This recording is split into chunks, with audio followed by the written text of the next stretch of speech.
முஸ்லிம் பெண்களுடைய ஆடைகள் இன்று அவர்கள் விரும்புவது ஆடையாகிவிட்டது. அவர்களுடைய உடலை வெளிப்படுத்துவதை இன்று கண்ணியமாக கருதுகிறார்கள். அல்லாஹ் அனுமதித்த, அல்லாஹ் அவர்களுக்கு கண்ணியமாக கூறிய ஹிஜாபை அணிவதையெல்லாம் அவர்கள் இன்று இழிவாக பார்த்து விட்டார்கள். ஒரே ஒரு செய்திதான், அறிவுரையாக அல்ல, சிந்தனைக்காக. சமூகத்துடைய ஆண்களும் பெண்களும், நானும் நீங்களும் இந்த செய்தியை கொஞ்சம் சிந்தியுங்கள். அப்துல்லா இப்னு அப்பாஸ் ரலியல்லாஹு அன்ஹு அவர்கள் சொன்னார்கள், தன் தோழரை பார்த்து, சொர்க்கத்தின் பெண்ணை உனக்கு அறிவிக்கவா என்று. அவர்கள் ஒரு பெண் கடந்து சென்றார்கள். சொன்னார்கள், இந்த பெண் அல்லாஹ்வுடைய தூதருடைய சபையில் ஒரு முறை வந்தார்கள். வந்து சொன்னார்கள், யா ரசூலல்லாஹ், எனக்கு நோய் வலிப்பு இருக்கிறது.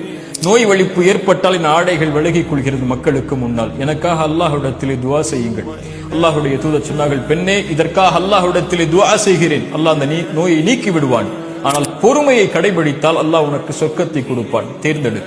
அந்த பெண் சொன்னார்கள், யா ரசூலுல்லாஹ், நான் பொறுமை காக்கிறேன், சொர்க்கம் எனக்கு கிடைக்கட்டும். ஆனால் அல்லாஹ்வுடைய தூதரே, நான் மக்கள் மத்தியில் இருக்கும்போது வலிப்பு நோய் ஏற்பட்டால் என் ஆடை விலகிக் கொள்கிறது, நான் என்ன செய்வது? அதனால் மக்கள் என்னுடைய அங்கங்களை பார்க்கக்கூடிய சூழல் ஏற்படுகிறது. அல்லாஹ்விடத்திலே அதற்காக மட்டும் என் வலிப்பு நோய் ஏற்பட்டாலும் பரவாயில்லை, பொறுமை காக்கிறேன், என் ஆடை விலகிவிடக் கூடாது மக்களுக்கு முன்னால் என்று அல்லாஹ்விடத்திலே துஆ செய்யுங்கள் என்றார்கள். அல்லாஹ்வுடைய தூதர் ஸல்லல்லாஹு அலைஹி வஸல்லம் துஆ செய்தார்கள்.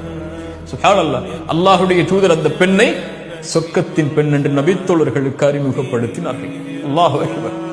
யோசித்து பாருங்கள் கண்ணியத்துக்குரிய நண்பு சகோதர சகோதரிகளே, ஹிஜாபை நீக்கி வாழக்கூடிய பெண்களே, அல்லாஹ் அலங்கரித்த, அல்லாஹ் அழகாக்கிய உங்களுடைய உடலை உங்களுக்கு தகுதியான ஆண்களுக்கு மட்டும் வெளிப்படுத்துவதிலிருந்து விலகி இருக்கக்கூடிய பெண்கள் இந்த செய்தியை சிந்தித்து பார்க்கட்டும்.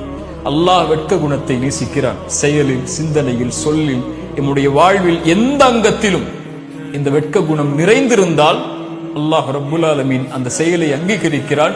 அல்லாஹ் அந்த செயல் உடையவர்களை நேசிக்கிறான்.